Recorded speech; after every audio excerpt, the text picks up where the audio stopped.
But in celebrating what we've got, we have taken our blessings so for granted for so long that people kind of assume that what we have in America is the norm for the world.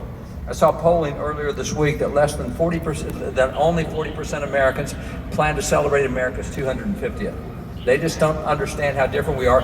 And if we've had a blessing recently, I would say it's having all the people from other nations come for FIFA. If you've been seeing their social media posts, I mean, people losing their mind over the fact that you get free refills in America. Nobody gets that in Europe, they say. More than 2 ice cubes in your drink. I saw a post from one guy who said, I'm here at a truck stop at night. There's 18-wheelers coming in and out like crazy. He said, I can't believe what I'm seeing. Nobody is jumping on the trucks as they're going slow, and they're not mugging the drivers, and they're not opening the doors, I've never seen this where 18-wheeler could drive slow and not have the driver mug. I mean, there's so many things that we take for granted. And so within the framework of what we have and the blessings we have, I want to kind of put some statistics to it. So if you look over the 5,800 years of recorded world history, we've had thousands of nations over that period of time. University of Illinois and University of Chicago Law School said, what's the average length of a governing document in the history of the world? And they have thousands of nations to look at, 6,000 years. And they found that the average length of a constitution, a governing document, was between 17 and 19 years. So we sit here at 250 years, and it doesn't seem really that different to us because we've been stable for so long. But if you're France, for example, France had their revolution 20 years after the American Revolution. France has been through 15 constitutions in that same period of time, and they're considered one of the stable nations of the world. So what we have is so unique, it's so special. It goes back to our birth certificate, the Declaration of Independence. And if you look at the Declaration, Glenn showed you that original draft of the Declaration.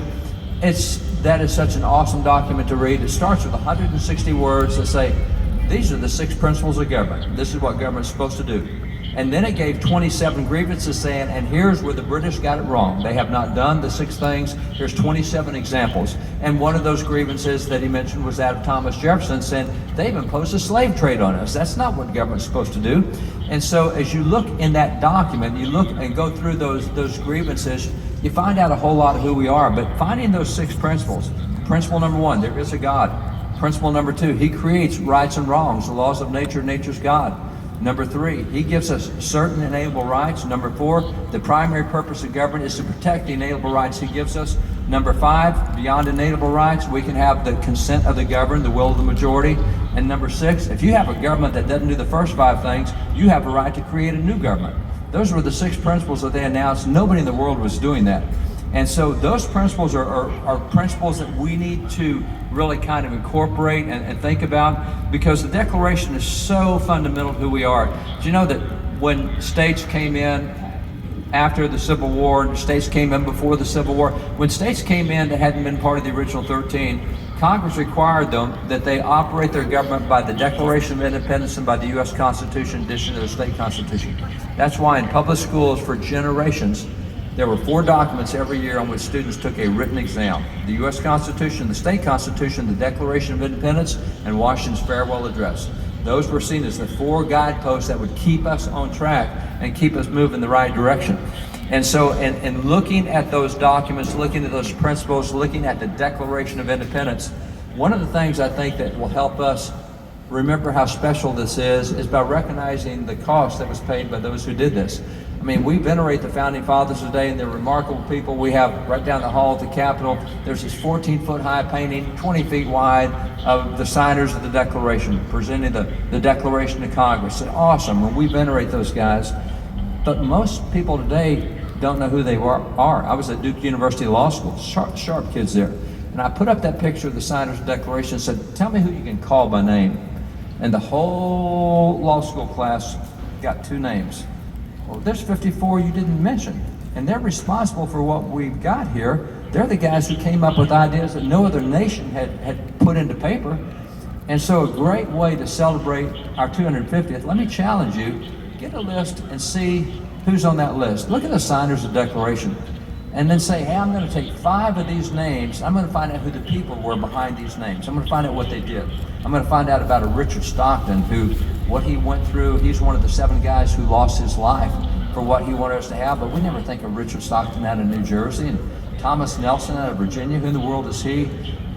A great way to remember what's special about what we're celebrating here is to go back and look at those guys. And so I just challenge you, choose any 5 names. Just choose 5 names off the list and read a story about them. Make them individuals, make them people again.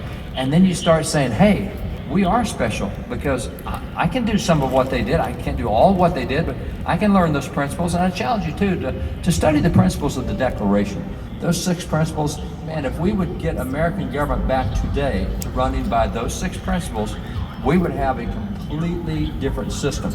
As we've gotten away from those principles, we have grown in ways that are hard to comprehend. Founding Fathers, through the Declaration, gave us limited government.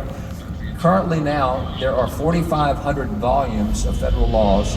There are 4.5 million words in those laws. And if you guys were to commit to read 100 pages a day of the current federal code, you could finish it in 123 years. That's all it would take you.